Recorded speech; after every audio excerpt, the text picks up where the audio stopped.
हे शनिदेव महाराज, आप सूर्य के पुत्र हैं तथा यमराज के भाई हैं। आप ही मेरे आधार हैं। मैं कर्महीन हूँ, क्रियाहीन हूँ। आप मेरी भक्ति को स्वीकार करें तथा जो भी इस कथा में मुझसे भूल चूक हो उसे क्षमा करें। आपको हमारा बारंबार नमस्कार है।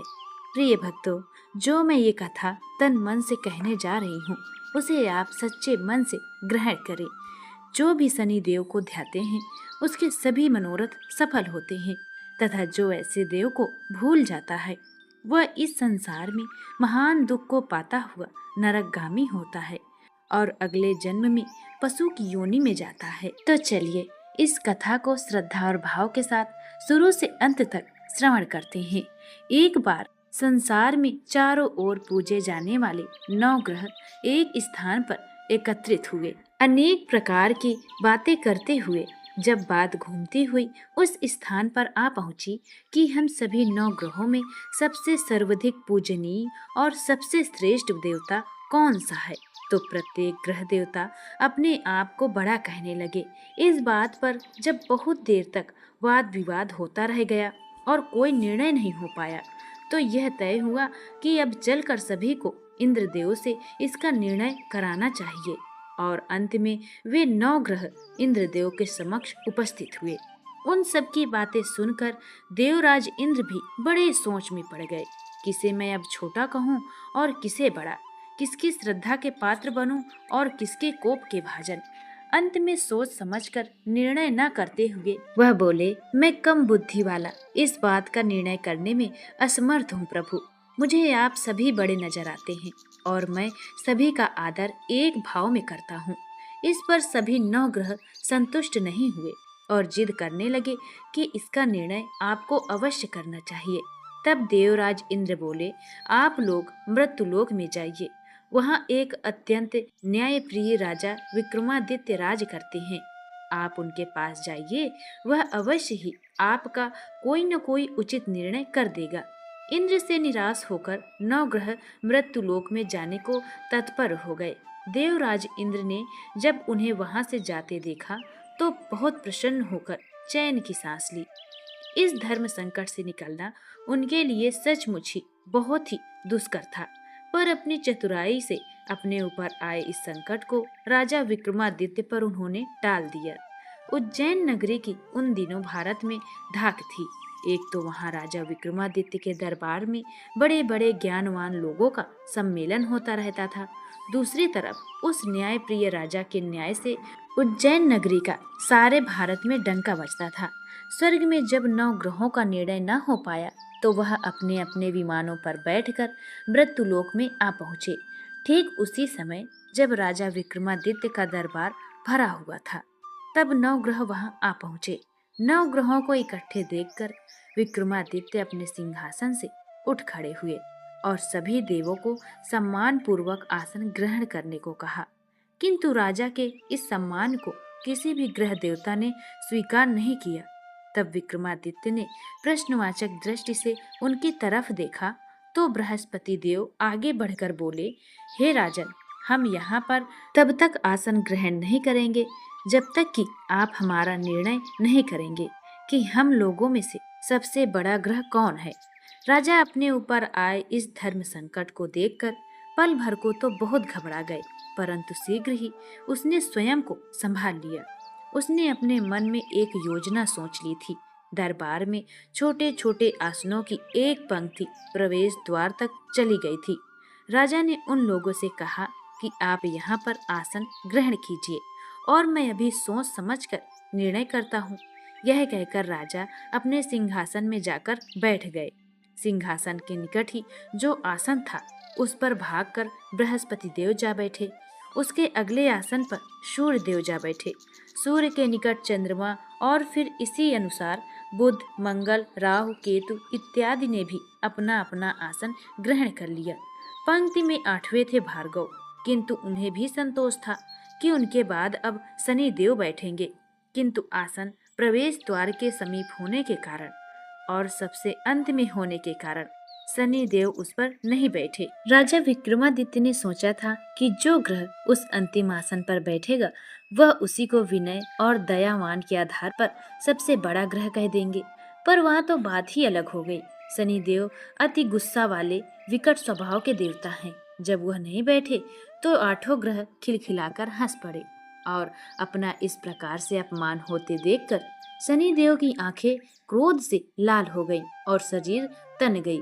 क्रोध से कांपते हुए वह बोले, हे राजन, तुमने बैर लेकर मुझसे अच्छा नहीं किया।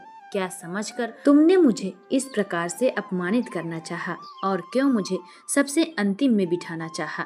चांद ग्रह का प्रभाव 2.25 दिन रहता है और सूर्य, शुक्र और बुध का प्रभाव केवल आधा मास, सोम और मंगल 2 मास, गुरु 13 मास, राहु और केतु 18 मास रहते हैं और मैं जबकि 7.5 वर्ष तक रहता हूँ। इसलिए हे राजन, अब तू सावधान हो जा।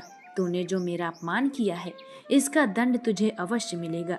राजा के कुछ दिने तो बड़े आराम के बीते, लेकिन जल्द ही शनि देव की कोप दृष्टि फिरी और राजा पर 7.5 आ गई। उन्हीं दिनों एक व्यापारी नगर में कुछ घोड़े लेकर बेचने के लिए उज्जैन नगरी में आया था। सुंदर सुंदर घोड़े देखकर राजा का जी ललचा गया। राजा ने उन्हें खरीदने का आदेश दिया। घोड़ों में एक घोड़ा भंवर नाम का था। राजा उस पर चढ़कर देखने लगे। कुछ देर बाद वह घोड़ा उनको लेकर वहां से भाग खड़ा हुआ। राजा को बड़ा अचंभा हुआ। घोड़ा एक भयानक जंगल में जाकर रुका और उन्हें पटक कर अंतर्ध्यान हो गया। राजा अकेला उस वीरान जंगल में इधर उधर भटकने लगे। सायंकाल के समय जब उन्हें भूख सताने लगी तो वह जोर जोर से चिल्लाने लगे। उधर एक पगडंडी से एक ग्वाला अपने गांव को जा रहा था। वह राजा की आवाज सुनकर रुका। राजा उसके पास गया। ग्वाले ने उसकी व्यथा जानकर उसे निकट की नदी में ले जाकर पानी पिलाया। पानी पीने के बाद राजा कुछ स्वस्थ हो गया और प्रसन्न होकर उसने उस ग्वाले को अपने हाथ की एक अंगूठी उतार कर दे दी और उससे कहा कि मैं उज्जैन नगरी का रहने वाला हूँ। यहाँ रास्ता भटक गया हूँ, मुझे तुम रास्ता दिखाओ।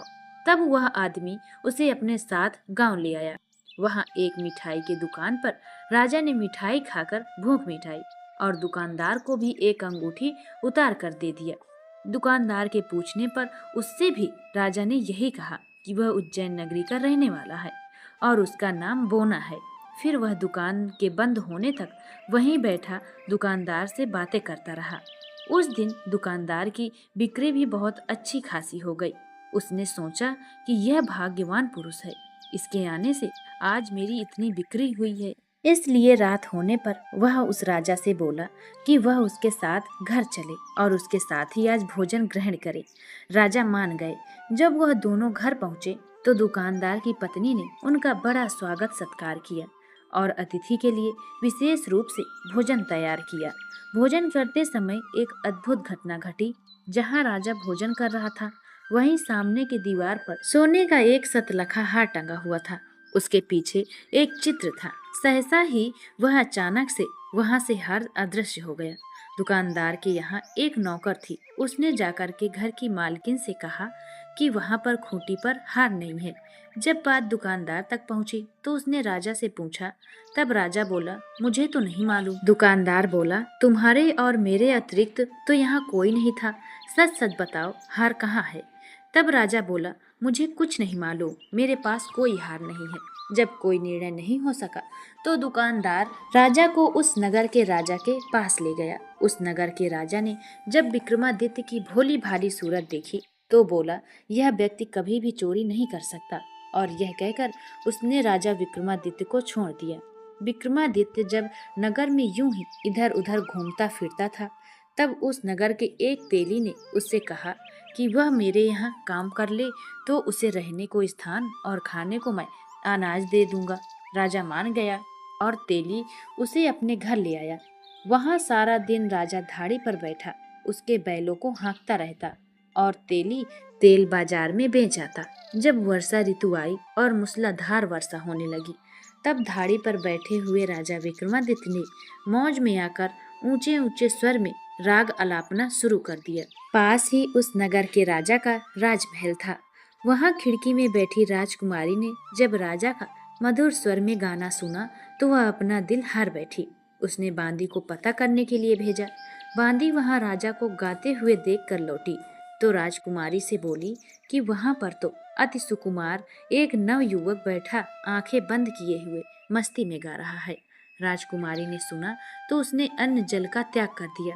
रात तक जब उसने कुछ नहीं खाया पिया तो रानी ने आकर उसे बहुत समझाया, पर वह बोली कि मैं तो उस गाने वाले से ही शादी करूंगी।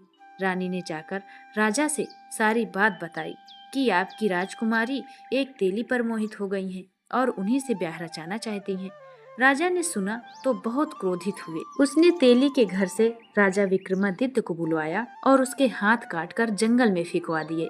यह बात जब राजकुमारी को पता चली तो वह और भी अपनी बात पर दृढ़ हो गई। बोली, मैं तो अब उसी को वर ली हूँ, वह चाहे कैसा भी हो, मैं शादी उसी से करूंगी।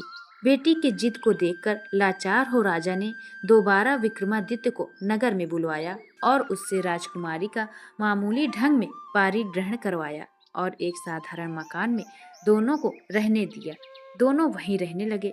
एक दिन जब विक्रमादित्य सोया था तो सपने में उसे शनिदेव नजर आए। विक्रमादित्य ने उनके सामने नमस्कार किए और क्षमा याचना की।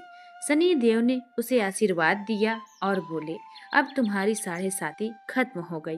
राजा बोला, मुझसे जो भी गलती हुई प्रभु, उसके लिए मुझे क्षमा कर दीजिए। शनिदेव मुस्कुराकर उसे आशीर्वाद दिए और राजा के दोनों बाजू दोबारा निकल आए। राजा ने अपनी पत्नी राजकुमारी को रात को नहीं जगाया। वह रात को उसके गले में अपनी बाहें डालकर सो गया। सुबह राजकुमारी की आंख खुली तो उसने अपनी गर्दन में बाहें पड़ी देखी तो वह चौंक कर उठ बैठी। लेकिन शीघ्र ही विक्रमादित्य ने जागकर उनको सब बातों से अवगत करा दिया। जब वहां के राजा को यह बात मालूम हुई तो वह भागा भागा आया और उस अपंग को फिर से स्वस्थ देखकर चकित रह गया। उसको भी राजा विक्रमादित्य ने यही कहा था कि यह सब शनिदेव की कृपा का फल है।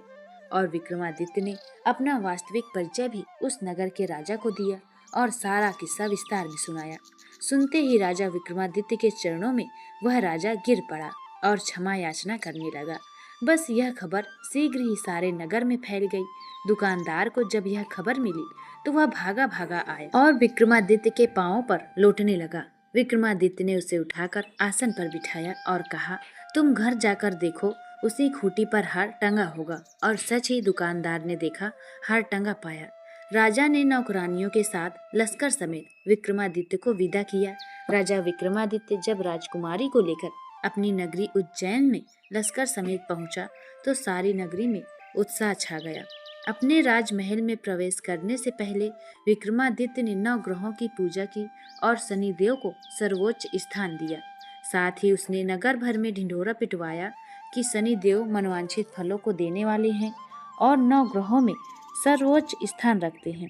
इस प्रकार शनिदेव को मनाकर विक्रमादित्य ने अपने राज, यश और कीर्ति को प्राप्त कर लिया। प्रेम से बोलिए शनिदेव महाराज की जय, सभी 9 ग्रहों की जय। प्रिय भक्तों, अगर आप चैनल में पहली बार आए हैं तो वीडियो को लाइक करके चैनल को सब्सक्राइब करें और अपना आशीर्वाद हम पर बनाए रखें। एक बार जाते जाते कमेंट में ओम सनसनाइस चराय या शनिदेव महाराज की जयकारा अवश्य लगाएं। जय शनिदेव महाराज की।